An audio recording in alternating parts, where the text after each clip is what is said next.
My name is Jill Nagy Reynolds, and I am with the SBA Columbus District Office. And thank you so much for taking time out of your day today to participate in this important webinar. It's one of a series of webinars leading up to the Ohio Business Matchmaker, which will be on May 8th and 9th. So it's coming up. And hopefully you are attending this webinar today because you have an interest in participating in the Ohio Business Matchmaker. And you also have an interest in finding out more details on how to do business with some of the important government agencies that are represented at the Ohio Business Matchmaker. So I am going to do just a couple of housekeeping things before we get started. Today's webinar training is being recorded and will be available on the Ohio University Apex Accelerator website in a couple of weeks. And it's also going to be available on the Ohio Business Matchmaker website under webinars. So it takes a little bit of time for the trainings to get finalized and uploaded, but you will have it as a resource once this training is over today. And we often get the slide decks from our presenters and post those on the Ohio Business Matchmaker website as well. We do ask that you put questions into the Q&A, and I will be monitoring that as our presenters give their presentations. And actually, we didn't go over this, James and Jeff. Do you mind if would you prefer to have your questions at the end, or do you want me to ask them during the presentation? Do you have a preference? I like them as we go along. Sometimes I can defer something to if I know I'm going to speak to it, but I'll try to address questions as we go through. Okay. Best I can. Okay. Right. And same here, Jill. If someone has a question that's going to be covered later, I may say, just hold that thought and we'll get to it in a minute, but otherwise we can handle as we go. Okay, very good. I appreciate that. So I will be monitoring the Q&A, and I will find an appropriate time to ask the question before you get too far down. And any links that I can provide during the trainings, if our participants are asking for specific things that I know how to pull the link from a website or whatever, I will put that into the Q&A. But without further ado, I will get us started. And we are going to start our training today with James Yagodich from the Ohio Department of Administrative Services. He is going to introduce himself and also give a presentation on how to get started in doing business with the state of Ohio. So in the meantime, I'm going to turn off my camera, but I will be here. And so I will go ahead and turn it over to you, James. Thank you. Awesome. Thank you. Thank you, Joe. Appreciate that. Thanks again for the invite and the opportunity to speak, present a little bit about what we can do to help those suppliers and future bidders of the state contracts and how to navigate those things. So again, my name is James Yagodich. I'm from the Department of Administrative Services. Today, we're going to be talking about how to do business with the state of Ohio. I'm part of the training team that does the outreach. We've been doing this probably for 10 to 14 years, approximately. It just depends on getting out here and getting that information out to you to make you better aware of how and why things work the way they do. There it goes. There's the button. All right. I kind of went through my name here. We know that. I think what I want to start off with is talking about how the state, how it feels to be a part of the navigation of understanding what it is. Here, let me turn off my video so you don't have to worry about me looking around on here. So I think most of what we all feel like when we deal with state government is this. It's a maze. It's difficult to navigate. It's sometimes impossible to figure out where do I turn left or right just so I can get to the end so I can do what I need to do to have an opportunity.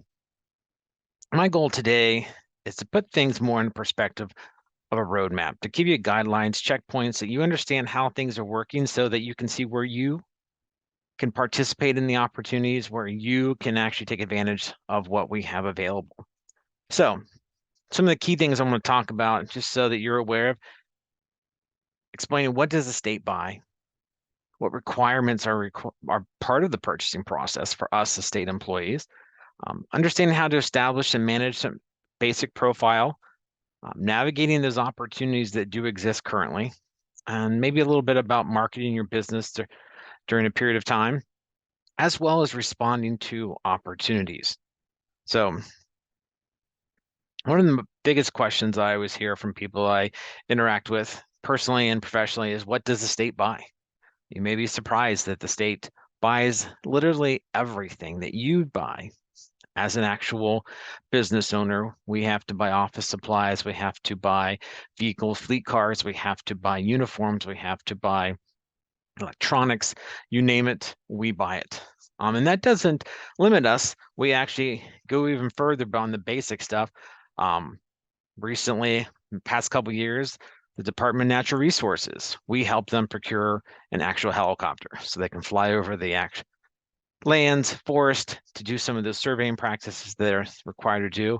As well, we work with the Ohio Lottery Commission, and we help them with the cash explosion lottery game. We're part of the team that helps with contracts to help develop, to purchase those items that are seen in that weekly game show that you may be watching out there.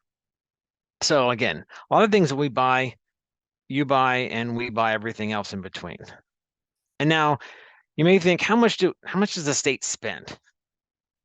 Each fiscal year, which runs from July to the following June, the state spends approximately $5 billion on purchases for a wide variety of supplies, services required for daily operation of the facilities.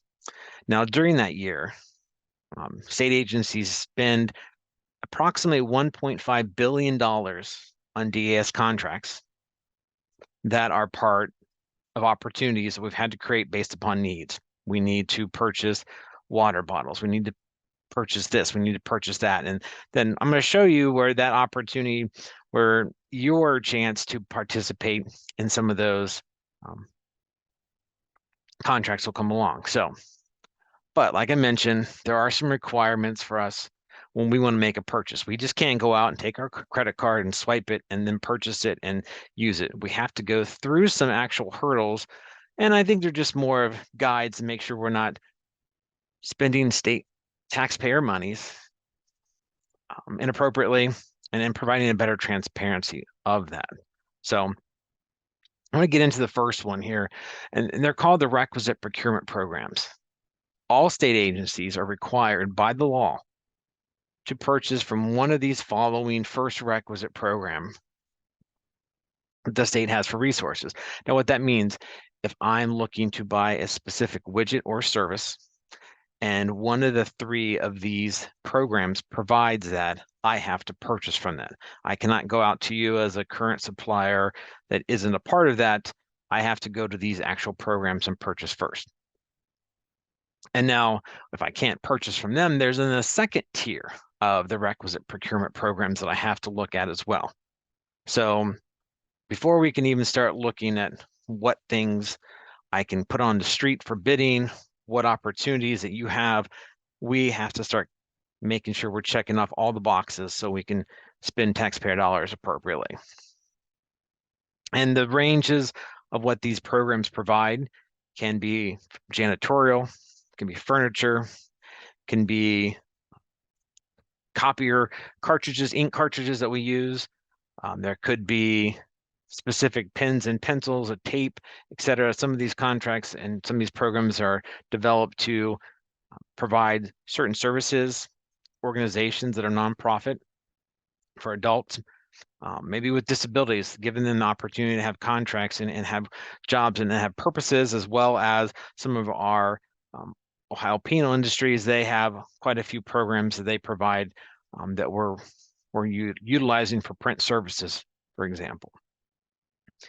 So as a purchaser of goods, I've checked off the list. Neither of the two program lists provide me with anything that I have to, they're able to provide me, I should say, that I need to purchase. So then what I need to do is go to look at existing state contracts. And these state contracts could be mandatory. They could be optional use, but I still have to look at these existing contracts that have been put together based upon a previous need.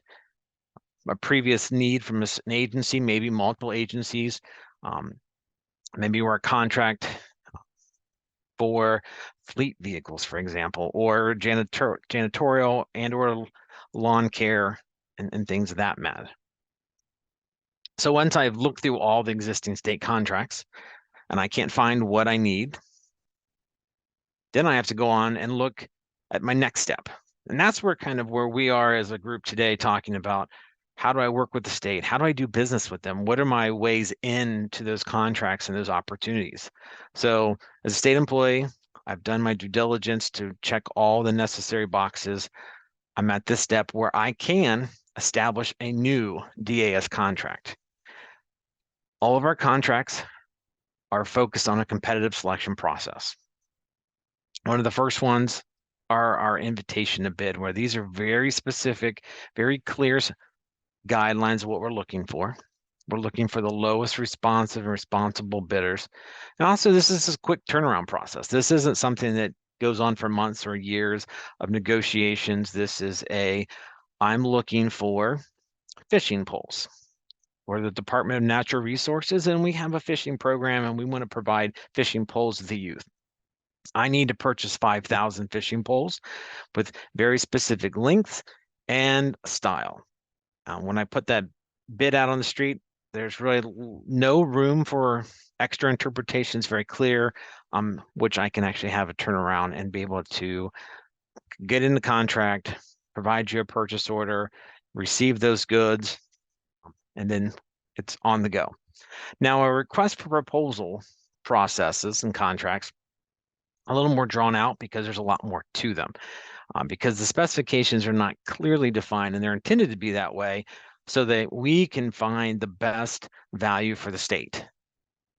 For example, sometimes the state needs to purchase software systems to help manage accounting processes, and sometimes the local off-the-shelf accounting software isn't going to cut it. We need to have something a little bit more robust, something that manages multiple state agencies, multiple accounting lines that are able to cover lots of different things within the state's size. So, but these are really focused on a bigger process, a bigger value for the state. So those are the two main things that we really see out there. Now, we do have reverse auctions, which are commodity sensitive. And I would say in the most recent example we've had steel to make license plates. Number of years ago, we entered into a reverse auction to get the lowest price on actual steel that was profitable to the suppliers providing that. So, but in this case, these are pre-qualified suppliers. In this environment, we don't do a lot of these, but they're here and there. But most of the time it is, like I said, a commodity specific type of contract. So I have the option of one of these three based upon what we're the directive and the policy. And these are where we're going to talk about where these opportunities exist, and how you can see those and participate in those here shortly. Another thing we do have are negotiated contracts. Now, these are price schedulings that are negotiated maybe based upon some favorable customer pricing. Some of these are intended to be what we call master maintenance agreements, master license. As you can see the list here, state term schedules. A lot of these contracts may have multiple suppliers on it. They may have, but there are requirements to those where we have to provide competitiveness within these contracts. And there's additional requirements within our procurement software where we have to have multiple quotes. We just can't get a quote from one person on this list. We have to get multiple quotes to make sure we're competing the actual service and the widget, to make sure we're spending taxpayer dollars appropriately and not just overpaying for items. Then the last thing we want to do is end up in the newspaper that we're paying $100 for a hammer that only costs $10. So, but some of the best foot forward during these processes, you want to make sure that understanding how we're getting to where you're coming into the picture. So to do that, we're going to talk about establishing and managing your profile. Establishing and managing your profile is an important part of where you need to make sure that you have your information set up so that you can benefit from what our processes are included to support you with. So one of the first steps, what you see here is a welcome to Ohio Buys. You may have heard of Ohio Buys. You may not. It's just recently developed the past couple years here at the state. This is our platform that we're providing to do electronic procurement, bidding, and sourcing of goods and services. This gives us a quicker process to work back and forth with a supplier such as yourself, entering into contracts, managing those contracts, posting opportunities instead of having to go to a lot of different websites. We're looking at consolidating that footprint to one website that has multiple local political subdivisions, the townships and the counties you may live in, giving that opportunity to go to one place and place a bid and see and compete with other suppliers out there, and giving the state the best advantage to have one place to have everyone come to and provide that those responses and those bids. But I'm going to talk about Ohio Buys quite a bit for the next few minutes. That is kind of our foundation of what everything we've talked about. What are those contracts I mentioned? What are those requisite programs? All of their current contracts, all of their catalog items are all going to be residing in the Ohio Buys platform. Your profile, your bidding responses, and all that matter will be wrapped up into the Ohio Buys platform.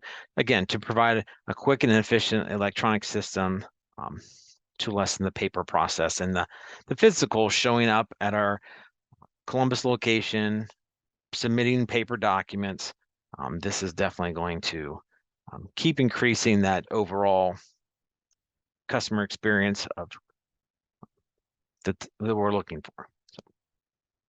Hey, James, this is yeah. Jill. So it looks like now most Ohio services require that Ohio ID, don't they? Yes. It's just like pretty much across the board. It's like the federal SAM registration almost. I've noticed that. It was just kind of anecdotally. I see that they have to have an Ohio ID before they can access Ohio Buys. Yes, that's a great lead into the next step here. An OHID, an Ohio ID is required. It's becoming more required. Everything you do, let's say you're a nurse and you need to submit yearly certification requirements, a doctor, taxes. I know that as a taxpayer, logging into the state, they want to know if you order your license plates or your driver's license online, you have to create an OHID.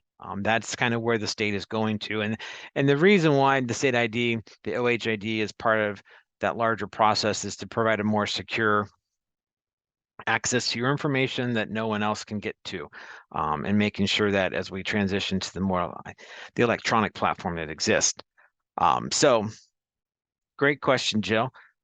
So what we'll assume today is that everyone here doesn't have an OHID. I'm just going to talk about a couple steps here to make sure that all these points are shared with you. So creating an OHID account is kind of like your first step. So what you're going to do by landing on the Ohio Buys, you're looking for bids or maybe the DAS page, or maybe you've been redirected from Ohio Business Gateway. You land here on the OHID page. And it's important to understand, if you're a single business owner, you need to have your own OHID.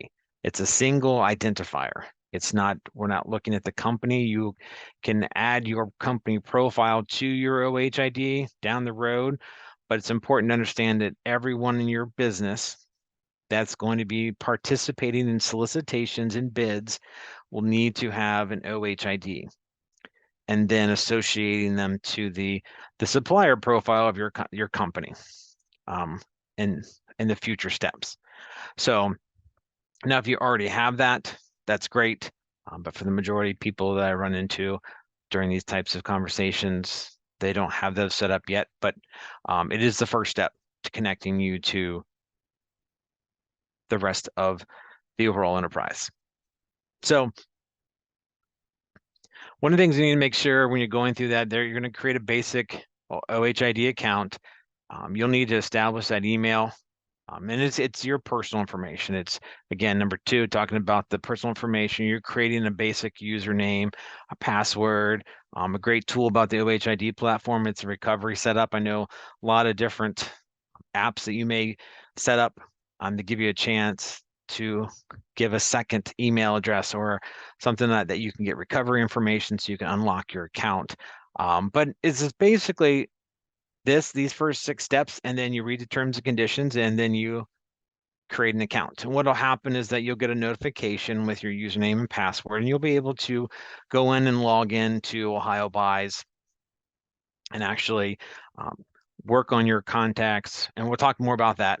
And we've got some other trainings that you can build upon that as you make these other steps moving forward. So, but it's very important that everybody create one that's going to be participating in those solicitations and bids. So, but before we get started, we're talking about your profile. Once you've got the OHID, one of the main things that we want to be able to do is connect you with information. And we're going to talk about adding commodity codes. Commodity codes are codes used to classify goods or services. Now, there are some common code systems that you may be already aware of.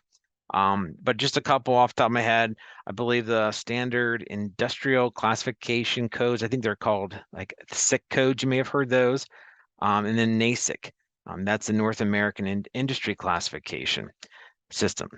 And depends on private or public entity, they may be using different types of commodity codes or maybe not at all. But here's the state we're using the United Nations Standard Products and Services Code System, which is also known as the PSC. And what that is just an organization that, like the other codes that we're using for our actual commodities that the state is purchasing. But I'm going to take a quick look and talk about this and just kind of give you an insight to the website, the basic UNSPSC website. It's very important to kind of understand if you've not been in the mix of understanding commodities and how that applies. We use that a lot for reporting purposes, what the state's purchasing. We do yearly reports to say that we bought these type of commodities. We do reporting. So it's important to understand what type of commodity codes that you provide as a company. Now, these codes may ebb and flow. They may change quarterly based upon what you're trying to produce or as you're growing. But it's important to understand the basics of the actual classification codes. So, and one of the major things that I'm calling this out is because when we send out notifications out of our system, out of Ohio Buys, when you've registered for particular commodity codes, you're going to get an automatic notification in your email, letting you know that these widgets are going up for solicitation. These are posted. Now, if you'd like to, please bid on these. So that's really driving the communication. And I'll talk to if you don't have those codes, but it's important to make sure you understand what your company provides and making sure that you have all the right codes to ensure you get all the right opportunities sent to you. Now, there will be times that you may not have all the codes, and that'll be more of a manual process we'll talk about in the next section or so. So yeah.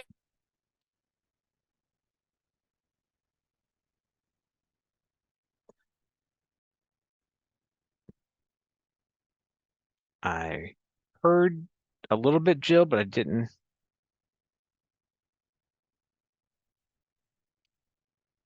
Is this, I'm looking Nope, at, I accidentally muted myself. That is my fault. So, okay. so Krista is asking, will Ohio Buys ever list professional services? So, I imagine that'll lead to more questions about individual industries. Yes, as Ohio Buys, as postings that are coming available, it based upon need, based upon current contracts that are in place. Maybe I know personal services, there are some personal service contracts out there. But there can be items that may, and the reason why I want to talk about like making sure you have your commodity codes. If you don't have them, you won't be notified of those when we go to post those. But there are going to be some things that won't be posted just because there may not be and I shouldn't say won't be posted, but they won't be regularly posted because we don't have a consistent need for that.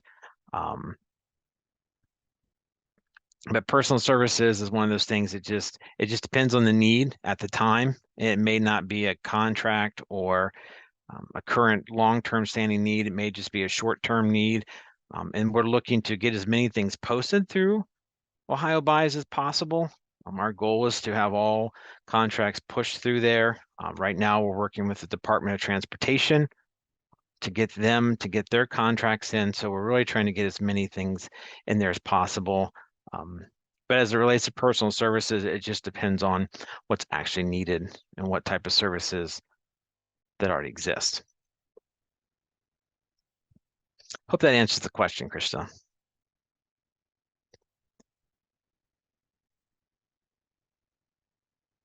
All right. So again, understanding USPSCs, hard to get a little tongue-tied there, but they're important commodity codes to help you, again, get the information, the notifications of bids that are out there automatically. So some of the steps you need to do.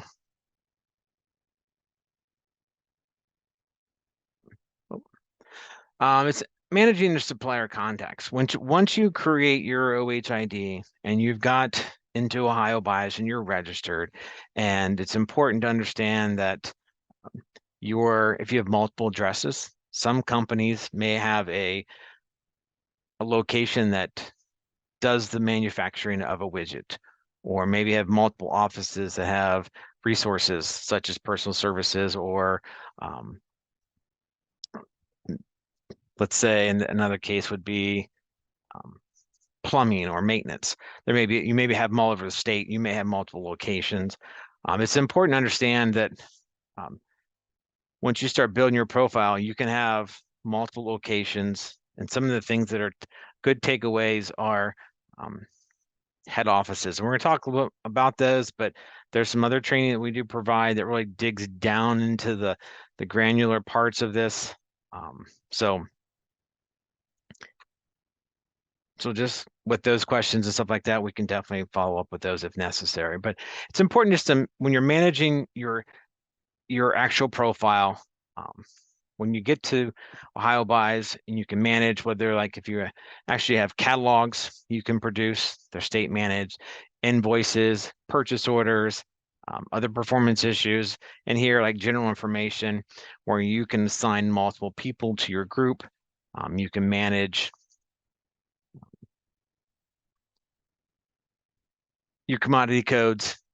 It's important to select, like I just mentioned too, it's important to select all the commodities for your company. Now, one of the things that we do see people not doing currently is I'm a supplier. I haven't done business with the state in quite some time. I just haven't got there, or maybe the contracts haven't come my way. But you're saying that I'm not getting notified. I'm registered, but we're finding out a lot of people aren't updating these commodities. And it's important to look at what your company does in selecting those. So within the process of looking at your commodities, you can have one, you can have 100, you can have every single commodity and get notified for every single thing. But I will warn you that that's a lot of emails that we're sending out. So buyer beware on that. But just making sure you pick the right ones that associate to the items that you're providing.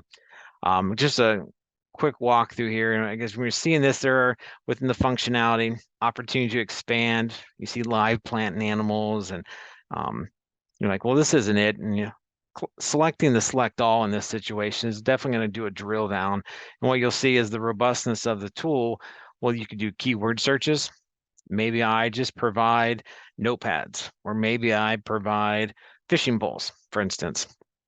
And you can look those up, or by using USPSC, you kind of have an idea that 53 is the first 2-digit number, the parent number, and you provide apparel and luggage and personal care products.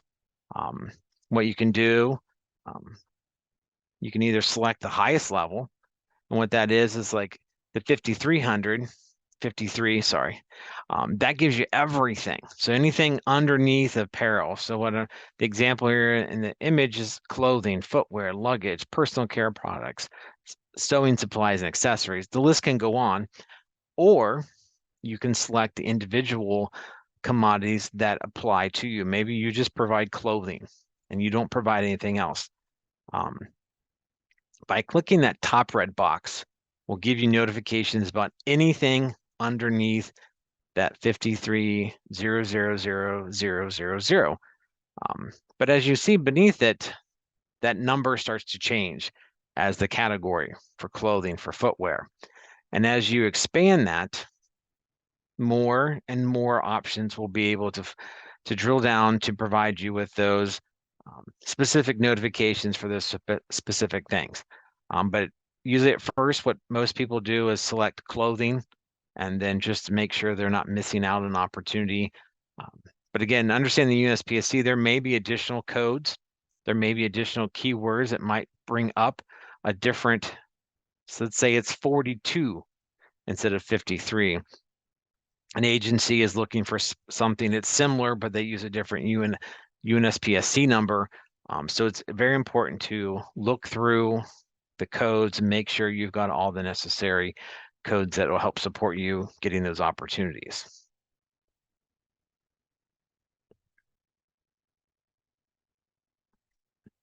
So, big picture, I've got a need for a specific widget. I've gone through my requisite program 1 and 2. I've looked at the current contracts. Nothing is currently on file. I've made a decision to post something on our website. In the meantime, you as a supplier have gone out and created an OHID. You've logged into Ohio Bias. You've created your company profile. You've populated all of your commodity codes with the necessary products or services that you provide. And now we wait.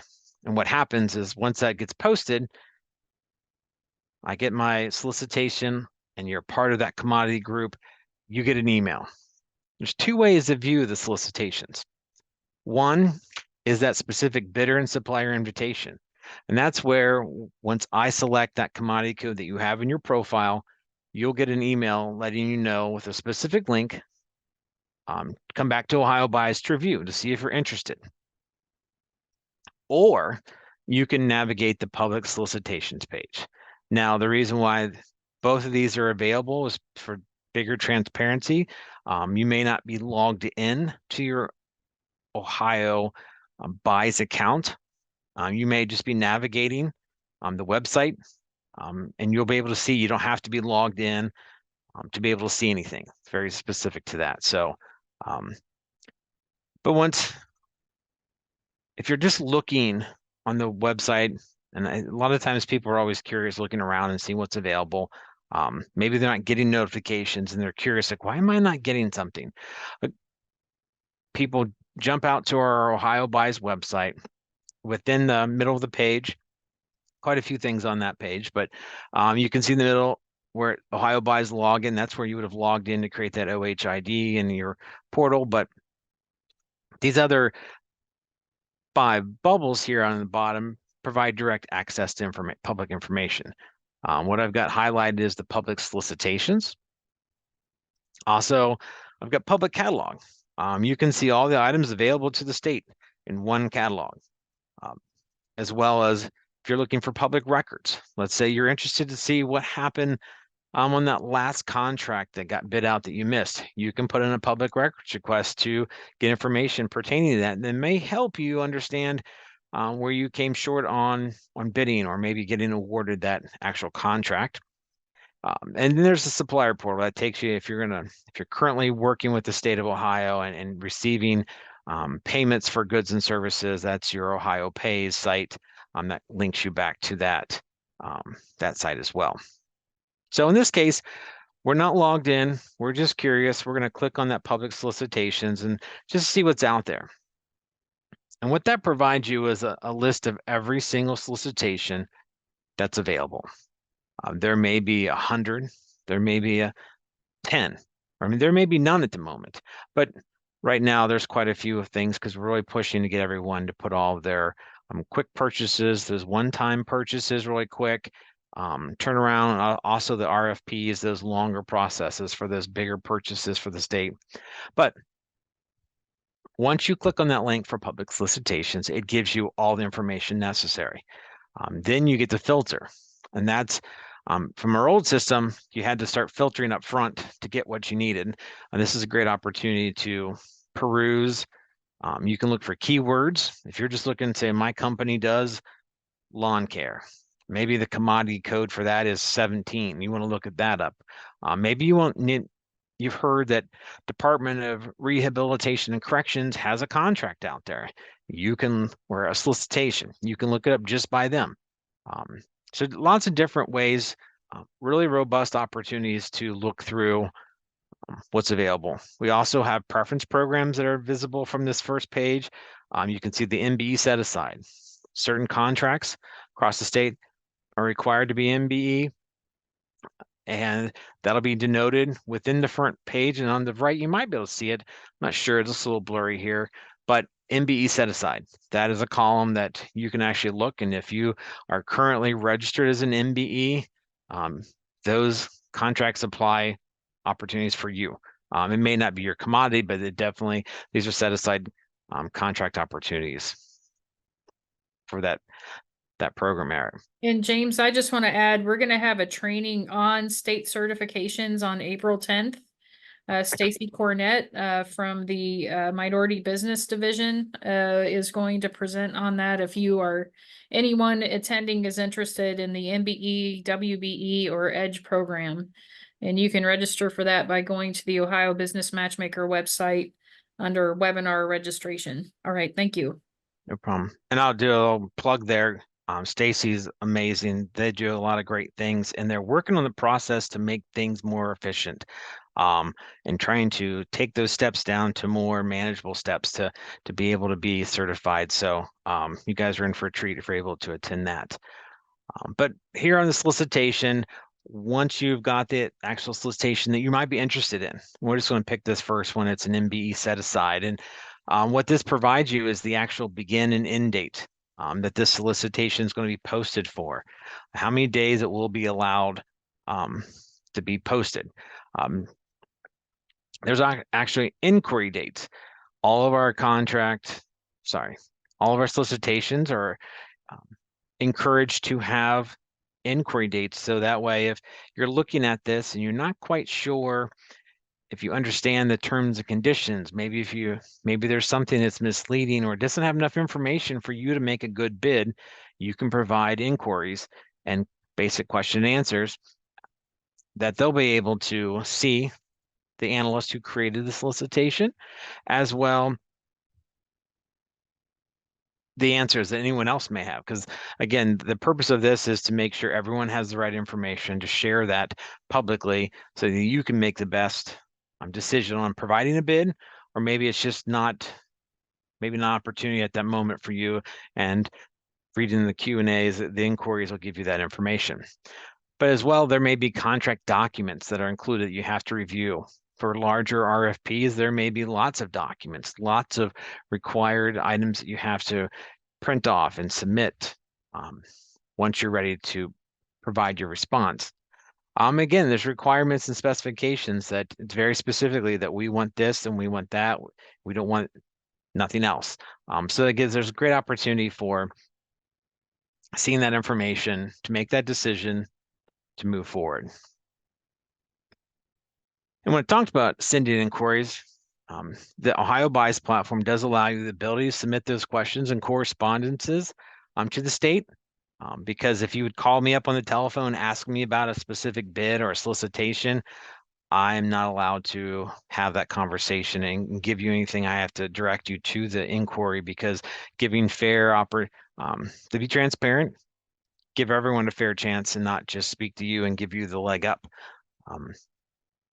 But any Q&A negotiations may take place through Ohio Buys as well. So there's a lot of things that provides. Bidders and suppliers can actually compose messages and then review the older conversations. So it's a great tool to get more clarification, get more information regarding your actual future response. And then once you've made a decision, you've got that good clarification back, you need to respond to the invitation. And we're going to talk about that for just a second. So an important part of invitation and bid is that smaller, quick response. Once you've actually looked at the solicitation, you're interested, you reviewed the terms and conditions, you can actually respond. You can put your price for that widget or that service, and you can actually submit those necessary documents that may be required for that. There's visual confirmation on the page that will let you know that your bid has been submitted, completed, and it's associated with a timestamp. So that guarantees that once you submitted it, we'll be able to see that.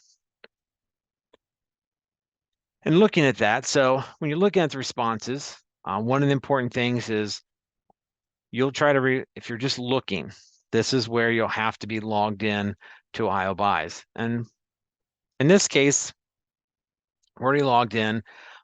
So you'll have to make sure if you find something you're looking to bid on, there will be a button that'll allow you to click on to log in, then to respond to this. So again, more importantly, the steps of just making sure you agree to the terms and conditions, putting all the responses in there with the item grids and the questionnaires that are provided, and make sure you attach any of the requested information. Sometimes when we talk about non-responsive, bidders are the people who don't complete all the necessary steps.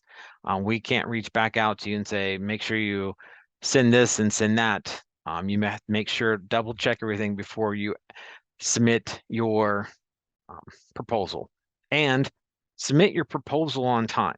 It's very important to make sure that you look at the actual due date. If it said March 27th at 2 p.m., the posting will come down. You can try to post at 2:01, but the system will block you. So there's nothing that we can do about not posting prior to the closure time. So make sure you're aware of that when you're looking through your solicitations to respond on. And you can amend or withdraw a response. Let's say that you're like, something comes up and you want to withdraw that. You're able to do that.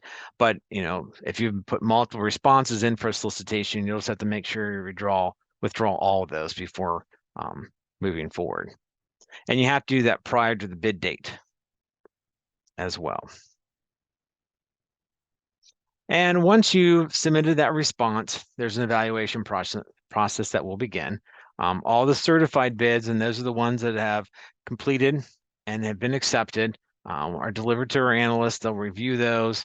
There's no communication during this time.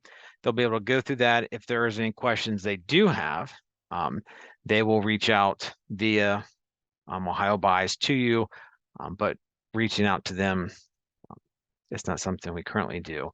But once that has been determined, the award is provided, and immediately the contract will be posted in Ohio Buys, and the PO will be sent out for fulfillment of those goods and or services that you're looking that you just won through that contract. But a quick change here, we're just talk about when you're responding to an RFP. Some of those necessary steps are there are lots of key elements. There may be just general instructions covering from timelines, the submittal instructions, down to evaluation criteria, and that's understanding how you're going to be graded. RFPs are graded and scored on multiple levels. Again, looking at the award process. As you get into the components of a proposal, there may be a lot of additional documents that have to be reviewed and then provided. Once you may have to provide, and for example, references, education, training that your team has been through, additional projects, letters of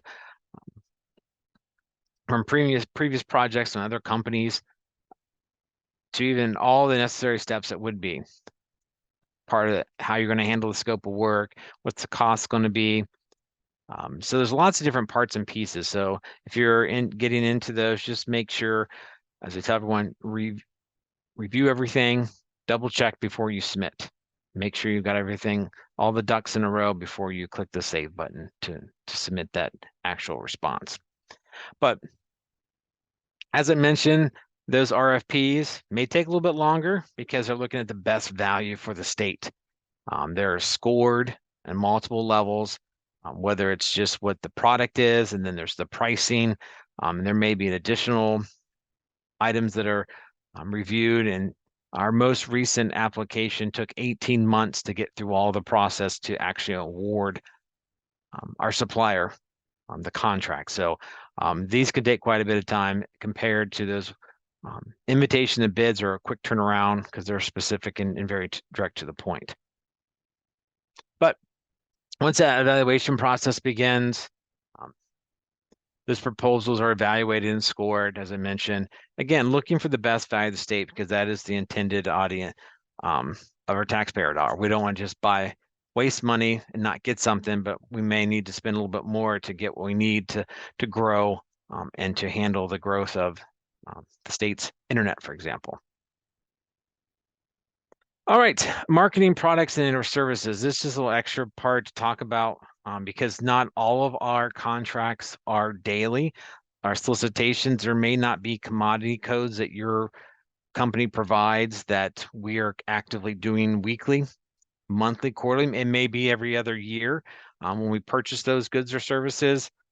So I like to always call out our political subdivisions. Every county has a political subdivision member. We call them cooperative purchasing program members. They do have some specific guidelines to purchase, but since there's 88 counties, there's quite a few school districts, fire departments, libraries. It's just a great opportunity to reach out and find ways, additional marketing from our program members. And now here, the co-op member list gives you every registered member. So if you're looking, your goods or services are specific and you know that Adams County Commissioner, that group does something that you're aware of, you're able to reach out there and do some networking opportunity to see if you can sell your goods or services at that level as well across the state. And when you do open up the cooperative program member, they range, like I said, from libraries to fire departments to townships to all kinds of things. So just help you on and more information on who else to reach out to provide goods and services to. Now, agencies also have their requirement of a direct purchase, the DPA, as we call it, direct purchase authority. Agencies may solicit for contracts on their own without going through our office. If they've already been granted permission by us, there may be solicitation opportunities listed in Ohio Buys for those direct purchases. So what that means is an agency can spend up to a certain dollar threshold on their own. They're given the ability to purchase that based upon our department's office. And what I've listed here and displaying are the agency procurement officers for all of this is public information. I'm not sharing anything that isn't already out there, but it's just an opportunity to reach out to, let's say, Jay Easterling for the Attorney General's office. Reach out if there's any products or services that you may find value that you may want to see if they're interested. It's just another way to reaching out to state agencies and officers to potentially market your goods or services that you can provide.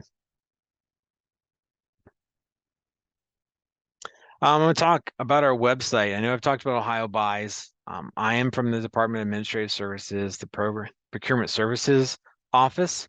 We're the ones responsible administering the Ohio Buys platform and the current contracts processes. And our current website provides a great deal of information for bidders and suppliers such as yourself. The website links down the bottom page if you're not familiar, but we have these tiles that cover selling to the state, accessing Ohio buys training. As with new processes, it's always good to have good training. We have training materials such as videos. We have live webinars.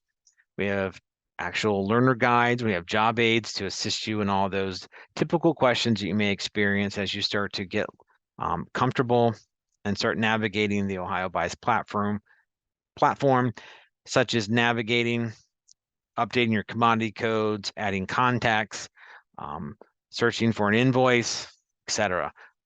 A lot of great information provided here on our website to really start expanding your knowledge and your comfort level with Ohio Buys to be able to utilize the system effectively and put yourself in a good situation to have the information to complete those bids, get them in on time, and potentially win an award. What I'm providing as well is a list of additional resource links that I highly encourage. And this PowerPoint presentation that does get sent out, all the links are live. So you can just click on those and it'll take you to the website. We've got selling to the state, a couple of those tiles. The Ohio Buys public solicitations, that little button I showed you, the blue button, we jumped right to all the public solicitations. We've got some FAQs. The Department of Development, speaking of certification, they have those services as well for those preference programs that are being developed. If you're interested about the Ohio Interactive budget and you want to know what agencies are spending what on what, you're able to look at the interactive budget and give you lots of great information on commodity codes or purchases that are really pushing the forefront of each agency's yearly purchases. We have some Ohio Pays portal information. Like I said, if you're currently a supplier and you're getting registered, those are there for you as well. But a great list of additional resources to help you understand more of the big picture as you navigate and become comfortable with Ohio Buys. And these Ohio Buys supplier webinars, this is part of my team. This is what we provide every month for people such as yourself who are hearing about Ohio Buys today for the first time, or maybe I've heard it now. I feel like I need to get involved in this. Just the overview we've done today, what I'm going to suggest is we have opportunities for attendance. There's no registration needed. We run them on the Fridays, 2 Fridays a month in the morning. That way it doesn't interfere with the afternoons.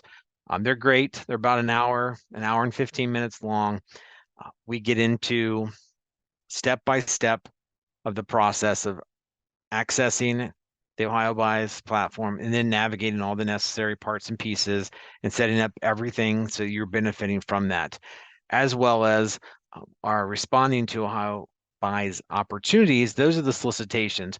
We walk you through all the steps to make sure that you're successful in navigating that and completing the solicitation responses and getting those in on time so that, again, you have a greater opportunity of winning that award. So these are great. These links link back to our procurement site, and they have a whole list we have them scheduled all the way out through June. So a lot of great opportunities for you as you get started with Ohio Buys. And as you're going through this process, there's not just things to read, there's people to talk to. Bidder and supplier issues. If you're having trouble understanding why this isn't doing that, or I thought that's what that was supposed to do per the training material, we do have a help desk, a support team that will be able to work with you and one-on-one walk through process and get you set up to be successful with that. The obm.sharedservices@obm.ohio.gov is our overall support function. Cases can be emailed to that, and with the Ohio Buys as a subject line, and those cases end up in my queue. My team that I work with, there's probably 14 of us that manage all the necessary cases and work through those. So from uploading your own catalog to logging in issues, we handle all of that and we talk to you. And it's not a recorded line. So, and then there's also the number to call to create a case and talk to an agent, and they'll get that information gathered, and they'll get it over to us, and we will reach out and work with you to make sure you have that that success. And there's just a couple other additional resources that's available out there for training materials and registering through Ohio Pays. But again, just some highlights, big picture, some call outs. I want to make sure that as you start to navigate the Ohio Buys platform, knowing how the state has to do business and where you can come into the mix is an important part of, I believe, the success of that understanding and future opportunities. And that's all I have for today. I know we've just got an hour here, a couple minutes of questions if anyone has anything outstanding or needs any more clarification on something. I've been answering questions through the Oh. Q&A as they have come through. I'll say I think the training that you're offering on the weekly basis, is there a link to that you can put in the chat in case anyone wanted to access those? And also the slides, is it okay if we have a copy of the slides, James, and I can post those on the Ohio Business Matchmaker website? Yeah. As well. And what I want to tell everyone, if this is the first time that you're hearing about the process of doing business with the state, it takes a while. I mean, if you're new to government, it's it's a little bit difficult to get used to it, but once you're used to it and you attend a couple of the trainings, it becomes easier. And just remember, like a government contracting, that's a more limited market than doing business with industry. So it does take a while. Things change a lot, but that's why we have so many great resources that you can take advantage of that are free to you. So James, I really appreciate your time. I don't see any additional questions coming through the chat, and I see that you just put a link to those Ohio Buys trainings. So that is much appreciated. Yeah.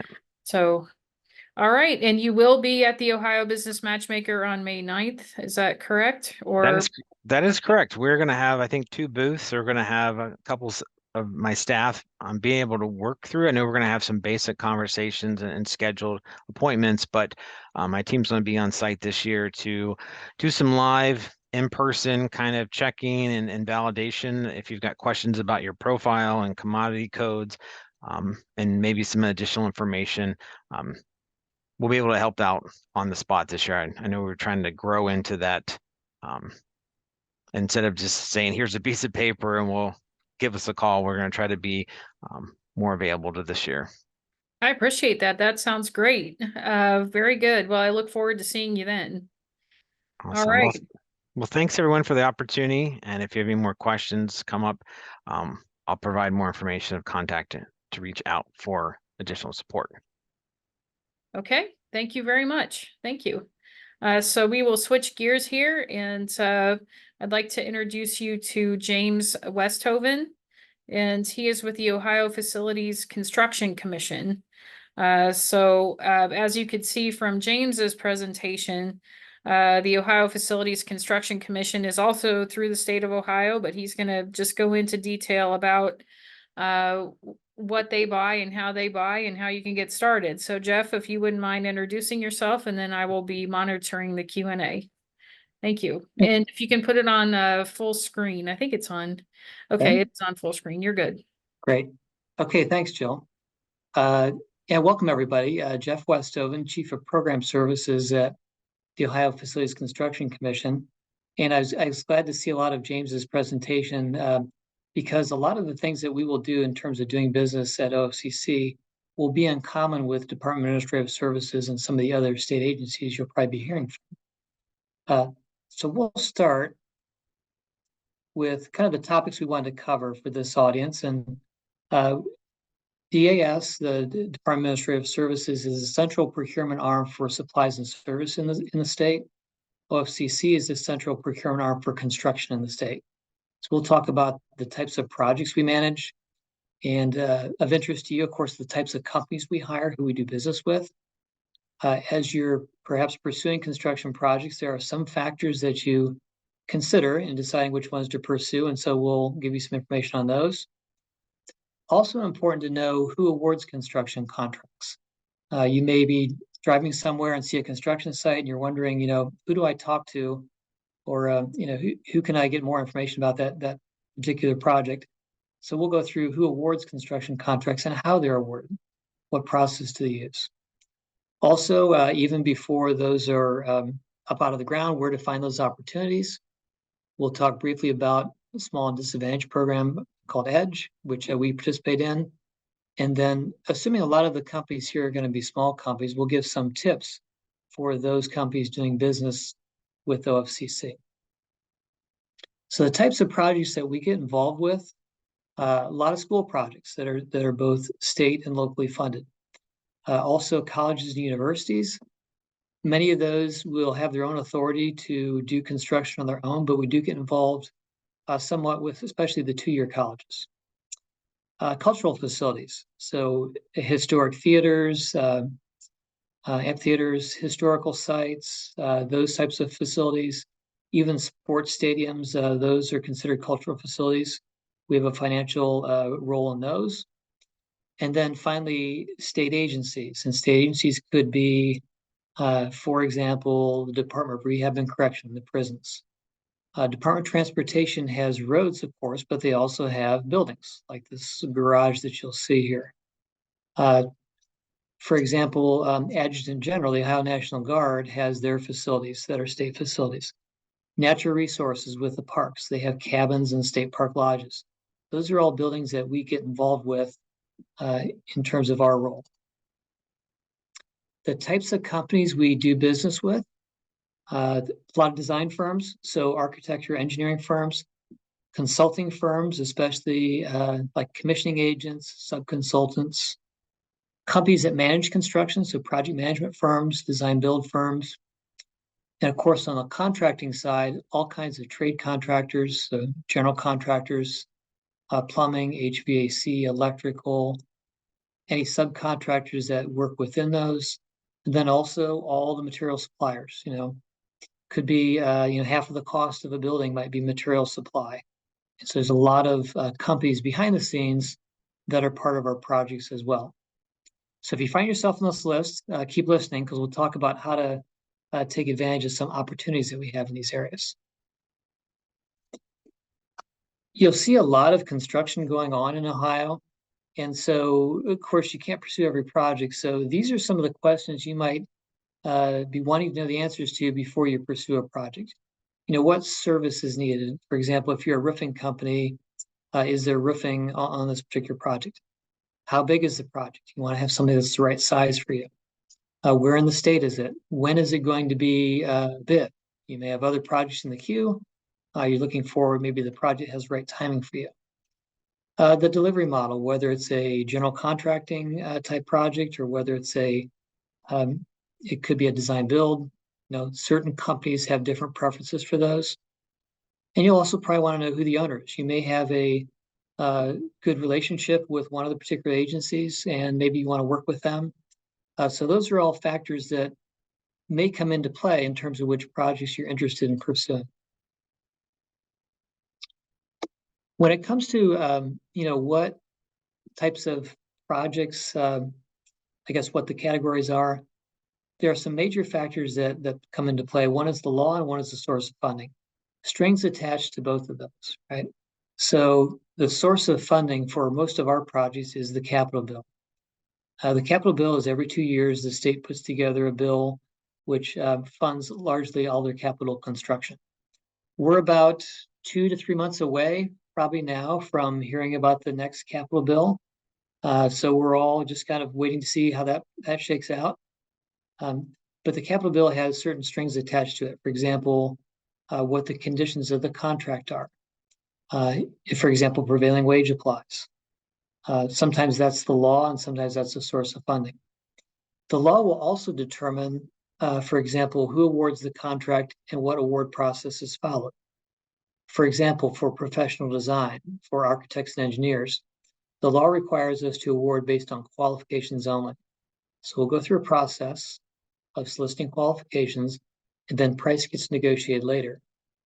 In the case of general trades contracts, that might be a competitive bid and maybe an invitation to bid. And so that's awarded based on lowest responsive and responsible bidder. Same as what you heard from James's presentation in DAS. So those two things together often determine how the project takes shape. So if you'd like to know, who is it that I should be talking to maybe on these particular construction projects?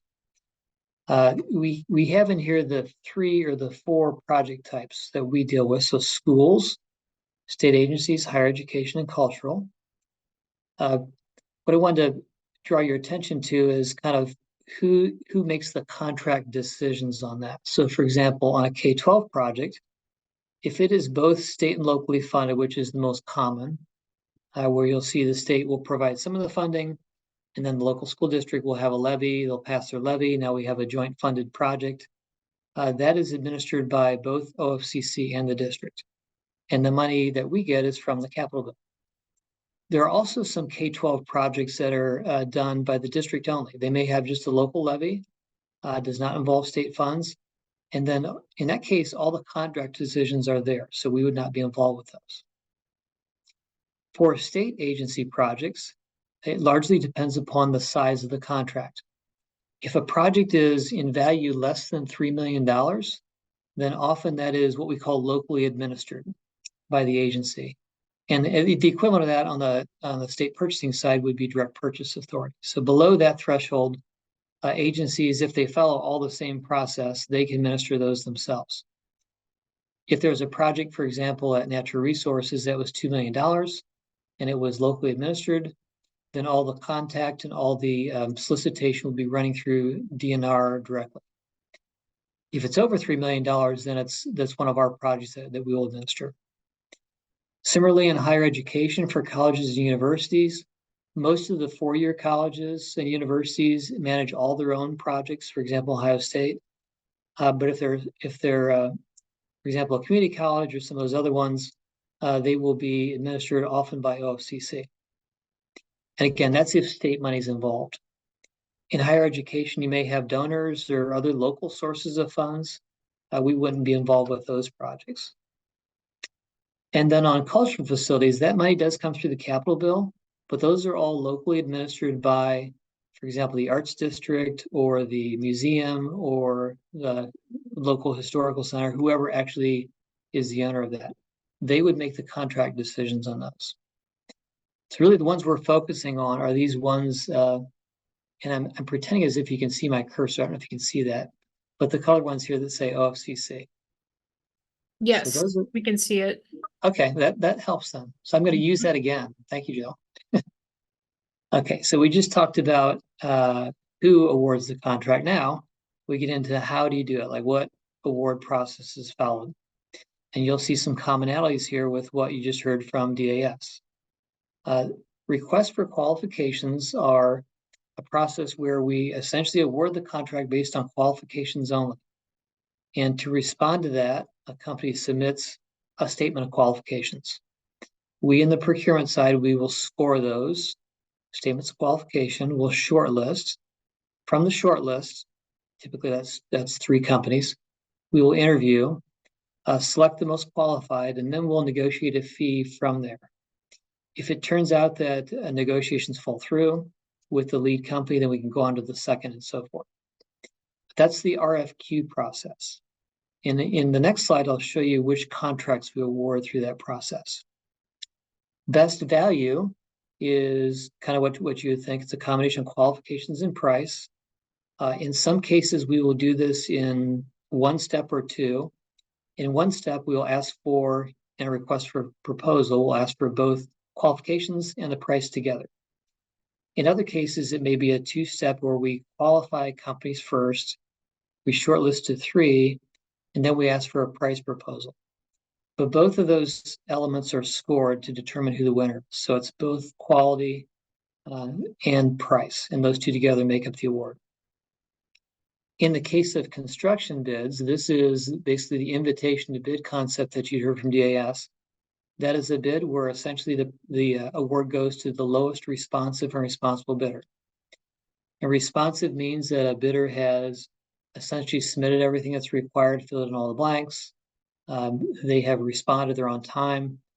Responsible means they have all the necessary qualifications. Perhaps they're licensed if they're a plumber, etc.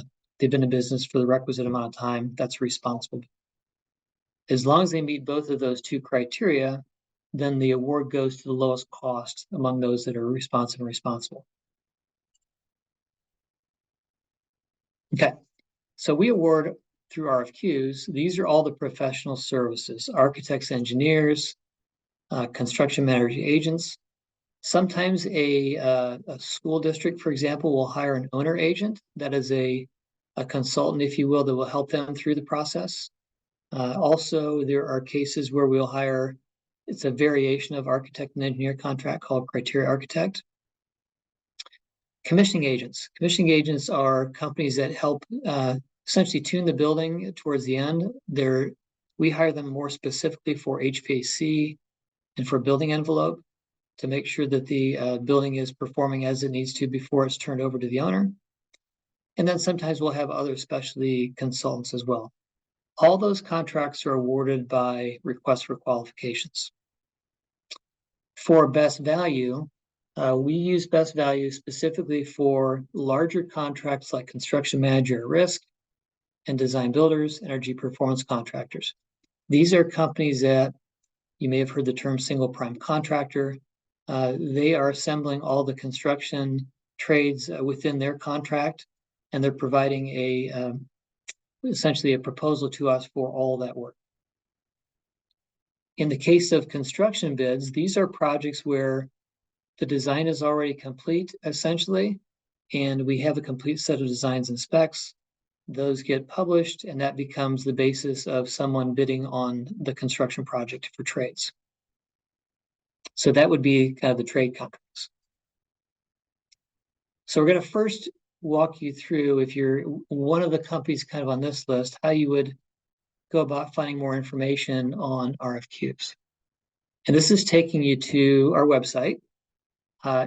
It would be great to do this live, but I'm kind of risk averse. So I did this through screenshots because I've been in the situation before where sometimes it doesn't work live.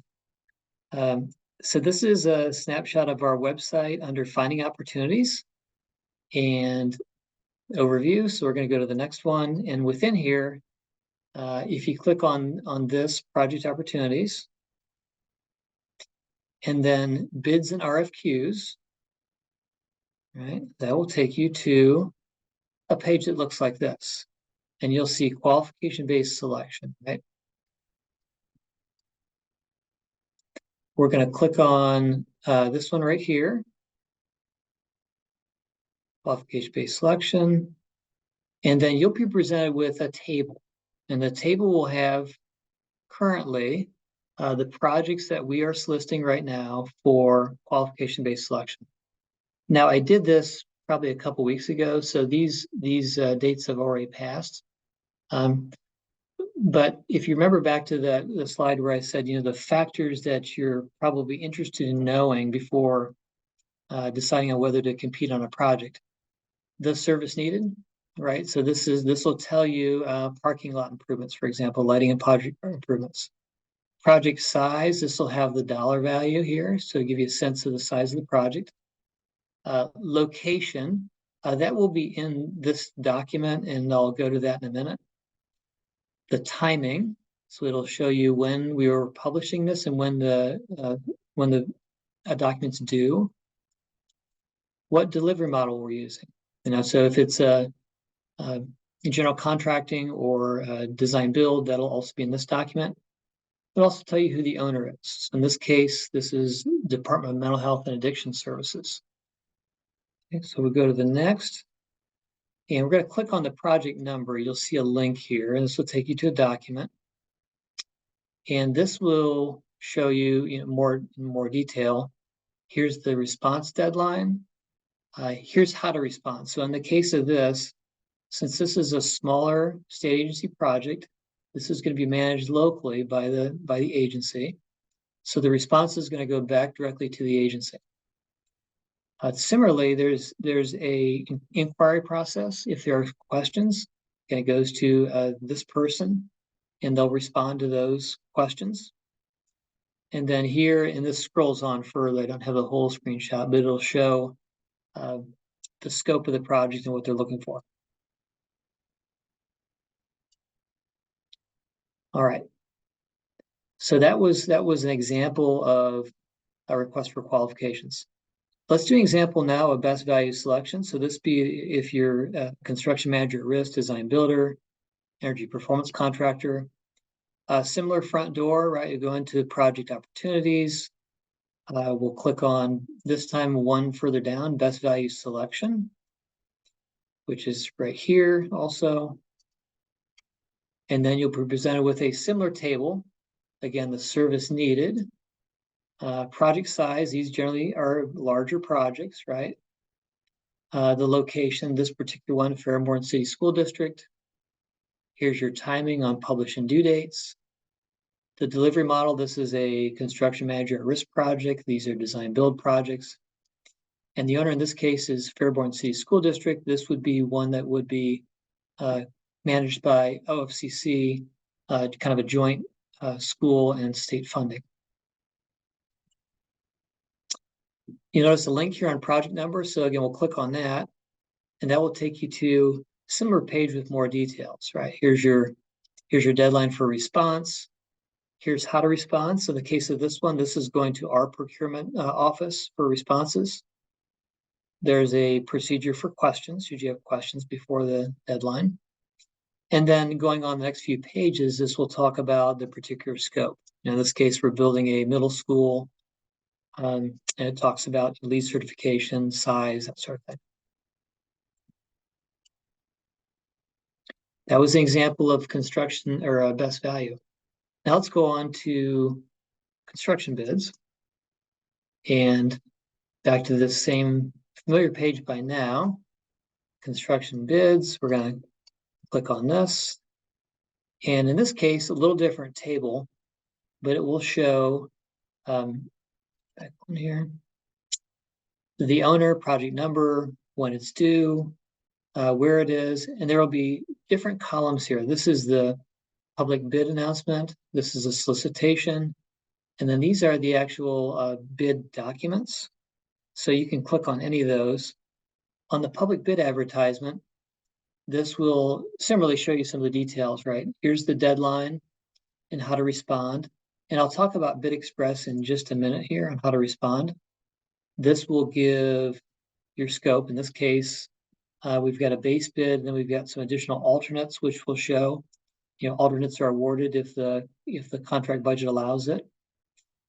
For this project, there's a pre-bid meeting. Usually, if you're interested in a project, a good idea to go to the pre-bid meeting. It gives the company a lot of familiarity with the site. You can ask questions directly of the owner, and gives you some more insight into the project. In this case, here's the contact for questions. For electronic bidding, let me go one more here. Into the documents. We manage our construction bids electronically through a third party. The current vendor is Bid Express or Infotech. And so if you're a vendor that's interested in construction bids, you can view those documents through the website at no cost.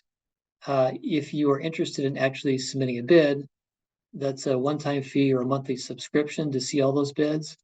And then those documents include all the drawings and specs. So I'll take you to what that kind of looks like. Again, it'll have the service needed, project size, location. Here are all the actual drawings and specs. Again, this is an example of a project where all the design is complete. This is being solicited to contractors. They can view these documents, they can ask questions about it, and they can give a monetary bid. Okay. Now, everything I showed so far were actually solicited opportunities. So those are ones that are already on the street, if you will.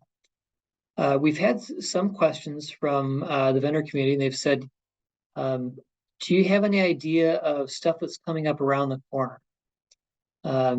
Maybe if you don't know the whole thing about a project, it would be nice to give a little more heads up, a little more advanced notice before these opportunities come up.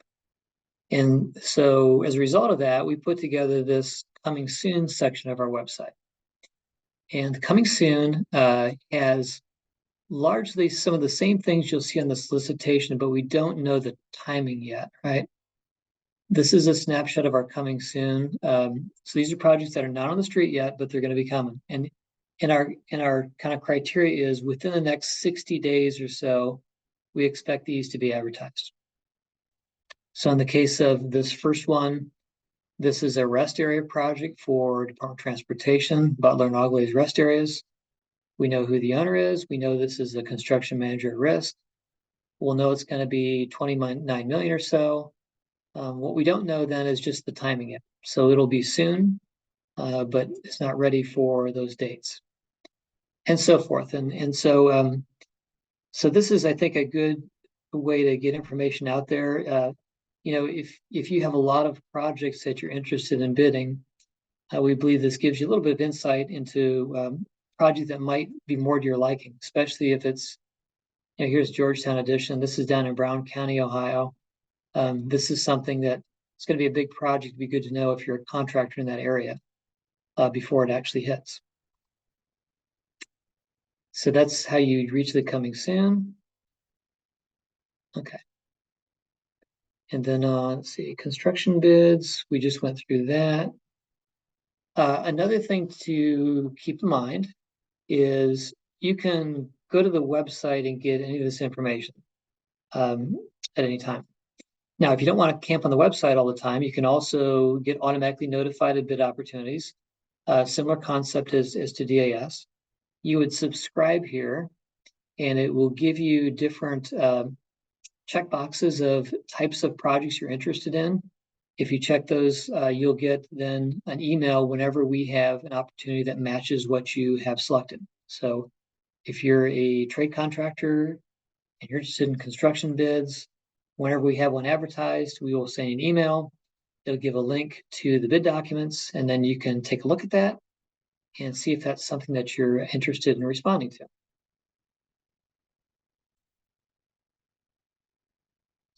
Okay, so we went through finding opportunities, and one of the opportunities for smaller businesses, and this will be covered, I should say, in more detail later. I believe, Joe, you mentioned there's a business certifications seminar or webinar that's going to be by development.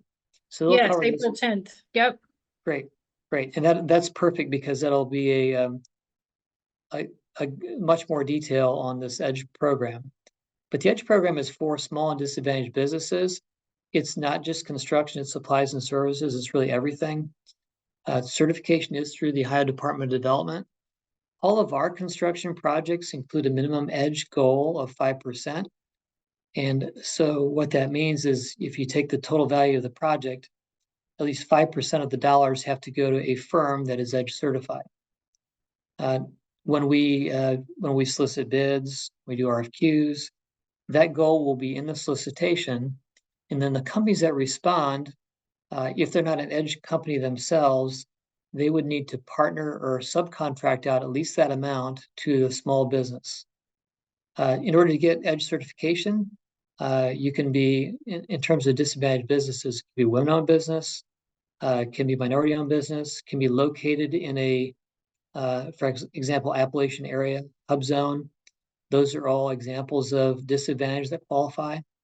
And then also business has to be small, and development has determined what small means in terms of dollars and revenue, that sort of thing. So if a company qualifies for that, they get EDGE certified. It's a 2-year certification. Then it becomes something that really other companies desire to have on all of their projects. So it's really a good entree into some of the construction, especially for small businesses. Our goal is 5% on our projects. Typically, annually, we achieve over 10% EDGE participation in our projects. And, to give you a sense of it, we have about $3 billion in construction going at any one time. Annually, we do, usually it's over $1 billion. So that's about $100 million in business to edge companies in Ohio. So small business is big business. And we encourage anybody that would be interested to, check that out through development and maybe go to the webinar coming up and find out more. Most of the goals of EDGE are actually achieved through subcontracting. If you remember back to that kind of slide where it has sizes of projects, usually OFCC gets involved in big projects. And so the opportunities for EDGE are often subcontracting. So it'd be working with a larger contractor.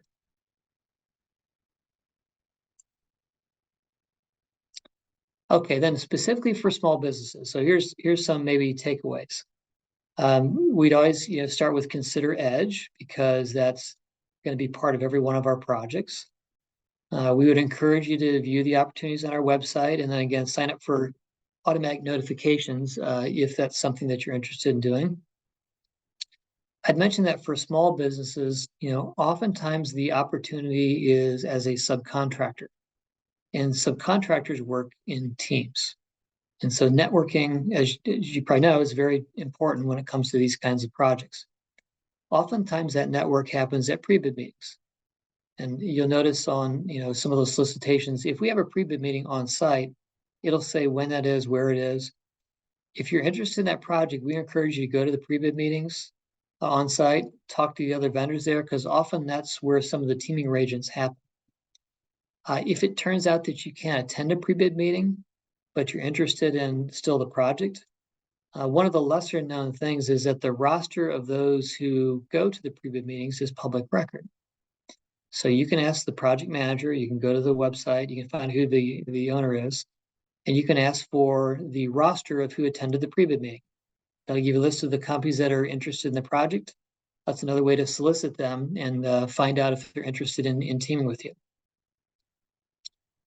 After projects are over, or when I say over, after they're already awarded, sometimes it's good business intelligence to get public records of the winning bids, the winning projects, the winning teams, the winning proposal. And that often gives you insight into what the winning strategy was. If it turns out that you've competed for a project of ours and you weren't successful, we encourage companies to ask for a debrief. We will always offer a debrief if you're interested in that. And that would be specifically like on interviews.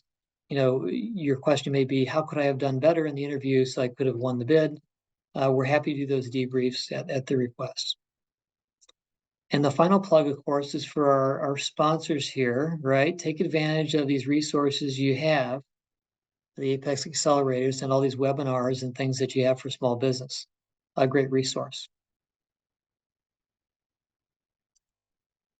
Okay, so we went through, I believe, types of projects that OFCC manages. We showed which types of companies we hire, the factors that often you'll consider, and then how we kind of show you that information so you know which projects to pursue. Talked about who awards construction contracts. Sometimes it's us, sometimes it's an agency, sometimes it's a school. So you'll kind of know who to go to. How contracts are awarded, the 3 different methods. Ways to find opportunities through the website and through email, the EDGE, and then tips for small companies. So with that, and I haven't been monitoring the questions and answers, we are into the questions and answers phase. All right, I have been monitoring. I haven't seen anything go through yet. At the beginning of the presentation, there was someone that provides architectural services, and they were wondering about professional services, and it was just right in their wheelhouse. So I hope that they were able to stay through this portion of the presentation. I feel like I learn something new every time I am able to moderate one of these, and it's amazing to see what OFCC buys. It really is. It's cool to see everything from cultural sites to things in state parks and things that we don't really even think about. So I appreciate your time. If anyone has any questions, if you can put them in the Q&A, please, or there's looks like there's 17 of us still on the webinar. So if you wanted to unmute your line, you could do that too. Otherwise, Jeff, if you're able to, you may have already done it, give me your presentation. We will post that on Yep. the Ohio Business Matchmaker website. And a recording of this presentation will become available as well on the Ohio Business Matchmaker website in about a week. It takes a little bit of time for us to get it configured so that we can upload it onto the website. But all right, I don't see any further questions right now, so we will go ahead and conclude. But to see a full listing of the webinar trainings, our next week, April 3rd, we have 2 additional trainings. I can't remember the topics off the top of my head, but if you, and I put in the Q&A section, I put the link to the Ohio Business Matchmaker website.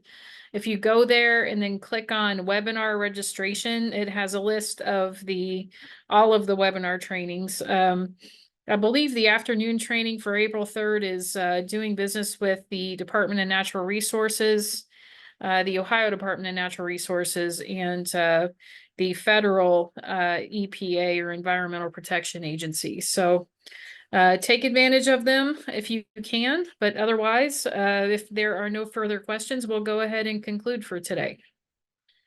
All right. Thank you very much. And Jeremiah, we can go ahead and stop the recording.